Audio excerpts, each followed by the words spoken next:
بسم اللہ الرحمن الرحیم۔ السلام علیکم دوستو، آج کی اس ویڈیو میں آپ کو یہ ایک کمپریسر دکھا رہا ہوں۔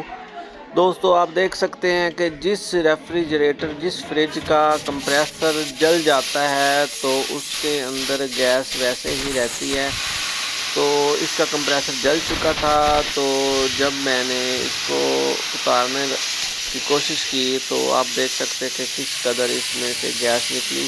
یہ اس بات کا ثبوت ہے کہ اس ریفریجریٹر کے پائپس، ایواپوریٹر اور کنڈنسر بالکل صحیح حالت میں ہیں، اور ہم بے جھجک ہو کر اس کا کمپریسر بدل دیں گے، کیونکہ اس میں گیس لیکیج کے کوئی آثار نہیں ہیں، کیونکہ اس میں جو گیس تھی وہ پہلے ہی اچھے سے موجود تھی۔